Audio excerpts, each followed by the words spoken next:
What is up, my viewers? Spang here, bringing you yet another World of Tanks gameplay commentary. This is going to be a viewer-submitted replay from Never Aim and his IS-7 on El Haloof with the standard battle. As you can tell, he's got 3 marks of excellence, so he certainly knows what he's doing.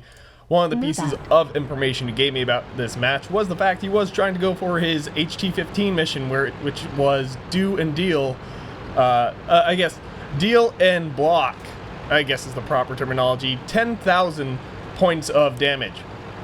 So he said he does crush it, but we'll see exactly how he goes about doing that. And as you can tell, teams, not really a whole lot of tier 10s. This is pretty much almost as ideal as it gets being a tier 10 tank, especially the IS-7, a very solid tier 10 tank. Tier 10 heavy ever since it first was introduced way back when in, how old is World of Tanks? 2012, 2011? Something like that. The IS-7's been around the block for quite a few years now. And trying to take a stop shot at that 5120 unfortunately does not hit. Someone tried to shoot at him, which is a little bit cute in my opinion, given the tanks on the enemy team. I mean, not a whole lot of them have a good chance of penetrating him at that distance, firing at his frontal armor like that. The IS-7 is far from impenetrable, but it's pretty reliable. You can count on its armor to bounce pretty, what's the word I'm looking for? Consistently? Yeah, let's go with that one. IS-3 driving across the open. Will he get shot, or will RNG not allow him to get the hit this time? Nope. A good solid hit, which I do believe was a high roll, if I recall correctly, and we can verify this. Average damage is 490. Yes, it is. Average pen of 250, so that is one of the downsides to the IS-7. It has one of the lower penetration values of a tier 10 vehicle at 250 AP armor penetration. Yeah, you know what I mean. So right now, really in a good solid spot. I have to admit, this was one of my favorite spots, more so as a medium tank, although the IS-7 does kind of function a bit as a medium tank. He sees an easy opportunity to kill this T-54, which did shoot him with standard armor piercing, but was shooting up into his lower plate. That was really flattened. A good, solid, easy shot for that T-54. He gets a ram kill, and going psych, which is not the proper spelling of that, but the internet spelling of that word. For those who are not familiar, psych is spelled P-S-Y-C-K-C-H, like psychology. But if you're doing the internet version, it is S-I-K-E. Penetration. But regardless, firing an easy shot into that French armor and just dying right there. Already a rough match, as you can tell. It's going to be a bit to make up that hit point difference, a bit to make up that tank difference, but I mean, given the fact he's one of his team's heavy hitters, I mean, quite honestly, his team did have a tier 9 advantage, more tier 9 vehicles than the enemy team, and quite possibly you could argue was a bit better off. I don't know, it's a weird matchup with the E100 and IS-7 on this team. Very solid heavy tanks, and getting shot by an ally. Are you kidding me right now? Not any sort of ideal. Good job, teammate. And getting, I was gonna say, so E100 IS-7 on his team, very heavy tank, very armor oriented, but then the enemy team has this Yogzilla, which will get penetrated by Never Aim here, and then the Batchat 25 ton, which is very fast, very quick damage dealing. I'm kind of wondering where he is right now, but I don't see him. Yeah, there he is. He's in the big mismatch of, there he is spotted trying to go around and use his superior mobility. E75 coming out to get a shot, but unfortunately Never Aim was not loaded and could not take the snapshot. Tries to shoot into the Yogzilla's underplate right near its front cogwheel, but unfortunately does not penetrate. Side scraping in an IS-7 kind of sort of works, but because of its piked armor, isn't too reliable. I mean, you will still more likely than not bounce off that upper plate if someone decides to shoot you there, but it does flatten that armor out a little bit, takes away from some of its aggressive angling, and can cause you to get penetrated, especially by vehicles like that Yogzilla, the Jagdpanzer E100. It's not something that is 100% reliable. In fact, as a Yogzilla, I've penetrated IS-7s doing that side scraping thing by shooting them in their shooting them directly in their upper plate, because I mean, hell, I've got the shell size, the penetration to really get through that when they flatten it out like that for me, and it's not really angled, it's more just kind of showing as flat as it can possibly be. You know, incline's not included. but this is going pretty well for him right now. In fact, over 5,500 hit points of damage dealt. And as far as shots, damage absorbed, he's really only received 789, some of that from his team, trying to shoot into the upper front plate. I guess you could call that, no, that's not the proper terminology, the face of the gun mantle, I guess, sort of. I'm not that good with tank terminology in general. I just know lower plate, upper plate, you know, is flat. I really am terrible with tank terminology. I should probably be better, considering World of Tanks has educated me to an extent, but at the same time, it's not always like, hey, this is called this and this is called that. But whatever you would call it, trying to shoot beside the gun mantlet there, and more or less getting through finally with one of those shots, firing APCR, it looked like. The M103 pulling up, trying to take a snapshot, certainly not going to get through all that easily, especially when he just did not have that much of a ideal angle on it. Trying to side scrape with the Auxilla, he might pay for it, but he doesn't, just absorbs it into his track. M103 taking some damage for his trouble, and Never Aim here in a bit of a tight spot, surrounded on nearly all sides by enemy tanks. The IS-3 dying, and his E100 ally and his other allies just kind of sitting there doing nothing. I don't know what they're doing, but they are pretty much leaving him to die at this point in time. They need to get over here. They needed to be over here way sooner than this, but the Auxilla trying to come around and get a shot on. Never Aim being very smart, hugging that little dead ally of his. It looks like that's one of the IS-3s. And yeah, both IS-3s died near him. That's kind of funny. But what is not funny is the unfortunate situation he finds himself in right now. And all the scout tanks, and yes, they are classified as scout tanks, and I say that simply because they have modified matchmaker.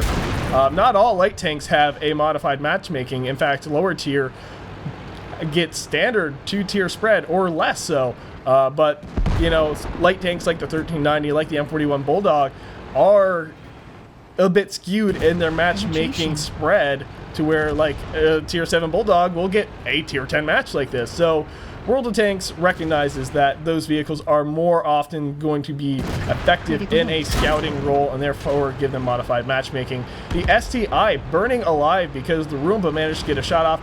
Fortunately for Never Aim, this little 5100, or was that a 5120? Nope, that was a 5100, appearing to be AFK for the moment. Unfortunate for him, but his teammates did finally come to his aid, but only because of his better survival skills, his more experienced tanking, that he really was able to survive due to his tenacity and proper positioning and using the dead husks of allies and enemies alike to stay alive. And right now, the IS-8 recognizing, good job IS-7, he's saying affirmative, thanks. And right now at 8,000 hit points worth of damage. Can he get over 9,000? Well, we'll see. We will see for sure.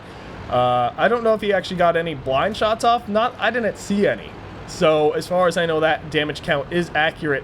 And he's also pretty much taken a lot of critical hits and a lot of ricochets for no damage. So I'm kind of curious to see what the game will say his damage blocked will be. Granted, we did see that E-75 firing high explosive shells at him, just because the E-75 was like, I'm not going to do any damage to that IS-7, I'm not going to penetrate, I'm going to fire HE and do 50 hit points worth of damage, which most of the time in this game not really going to make all that big of a difference. There are some cases in recent replays we've seen people survive by narrow margins, 50 hit points, 20 hit points. It occasionally does make a difference, but I have to say those situations where it makes a huge difference are rare. And right now the Roomba managing to get off a solid 502 hit, but not enough to kill him. Staying alive with 229 hit points and really coming home with a good amount of just over 8,500 hit points worth of damage. But we shall go to those post-game stats and see how well everyone else did. And here we go, earning himself Mastery Badge, Ace Tanker, and a whole lot of ribbons and pins, but we'll get into those in just a second. Obviously earning Steel Wall, although that was a bit in question considering how much of the damage he deflected was critical damage, whether or not that'd be counted, as well as a high explosive deflected damage from, let's say, that E-75. High caliber as well, but that was an obvious medal to earn. And only managing to get 5 of 6 kills. I wasn't counting it off through the match, but as I usually do. But that also has to do with the fact that, well, this is my first recording of the day. I'm a bit tired, just woke up. So apologies for being a little off my game, but he did get fighter, destroy 4 or 5 enemy vehicles in one battle, fire 4 effect, cause more damage. Well, we already know that one. Cause more damage to enemy vehicles than hit points of your vehicle. I figured I'd just read it off anyway. For those of us who don't know, which I guess is always possible, I have to be more inclusive, I suppose. Shell proof, have total damage blocked by armor that exceed the hit points of your vehicle. Duelist, destroy at least 2 enemy vehicles that cause damage to your vehicle. And Hand of God, survive and win the battle having received damage from at least 4 different enemy vehicles. And Bruiser, damage enemy vehicles, modules, or injure crew members at least 5 times in a battle. So, I mean, when you're dishing out that much damage, a lot of that is gonna come to you, like Fire 4 effect, Fighter, and Bruiser. Hand of God, maybe not so much. Duelist, yeah, Duelist is probably gonna come your way. But definitely utilizing the IS-7, like I said, with your armor, with the IS-7 being what it is and the match being what it was with tons of tier 9s, tier 8s, and some tier 7s when it came to the light tanks, scout tanks, it really was no question he was going to be able to deflect those rounds with his armor. The Auxilia, on the other hand, kind of presented a problem. The Bat Chat definitely could have been an issue, but wasn't. I mean, I don't think Never Aim directly battled the Bat Chat at any point during the entire match. Unfortunately, he did take some possibly unnecessary damage when it came to the T-54, shooting him as he came over the hill. I mean, it's up for debate, but I mean, in the end, it really didn't matter. Not to intentionally reference a Linkin Park song, just kind of happened, but dealing pretty much what the mod said he accurately dealt. Not the Auxilia, the VK4502P. It's German. I'm close, kind of, sort of. As close as calling a house cat to a cheetah is being close.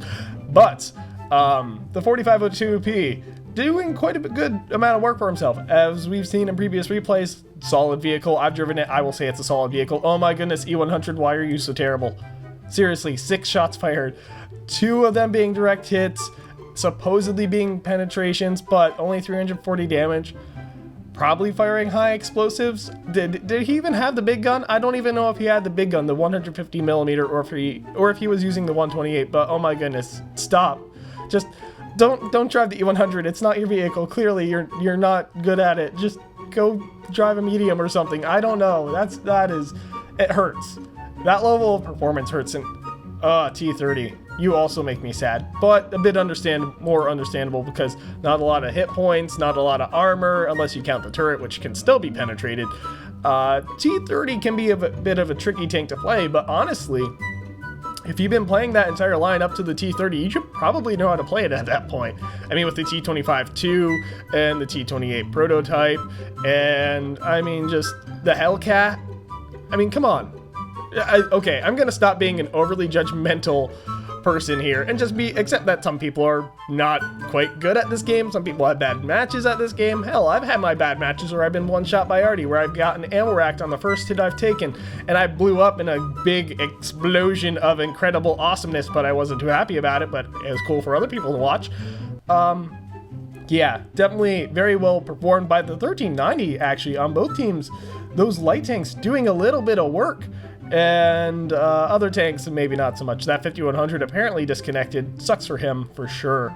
I can't recall. Okay, Never Aim is still in the Wawa clan at this point, and I'm kind of curious. That E100 warped. Okay, I saw a W there. I'm like, no way.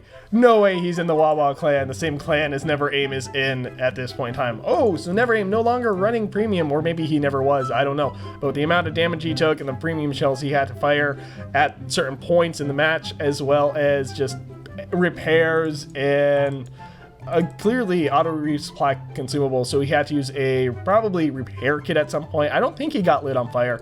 And getting shot by his allies. Unfortunately, this doesn't show compensation for that, so he probably got a little bit of this back in compensation for damage caused by allies with that IS-3 shooting him. But overall, getting a good amount of experience for that match would have been a significant amount more. For those not familiar, premium accounts add 50% more experience and credits to your battle results, so it definitely helps expedite your researching of a line. But it is what it is. It's not necessary, but it does make it hard to earn a profit at tier 10, which he certainly would have done with a premium account. It's just one of the facts of life. If you don't have a premium account, I highly recommend just sticking to tier 8 for earning credits. Tier 7, tier 8, it's a good. Tier 6 maybe? I don't know. It's definitely more the mid tiers. Tier 9 and 10, you start getting into it. It's hard to earn a profit reliably. But that rant being over and this video being over, I hope you liked it. If you did, I would appreciate you considering giving that like button a hit. Thank you ever so much for watching. If you want to see more, subscribe. And if you got a replay you think I should do a commentary on, instructions on how to submit in the description below. And if you got something you want to share or suggest, comment section. Totally. Do it. Do it now. Do it now. But until next time, this has been Spang, and clearly I'm just so professional. MLG.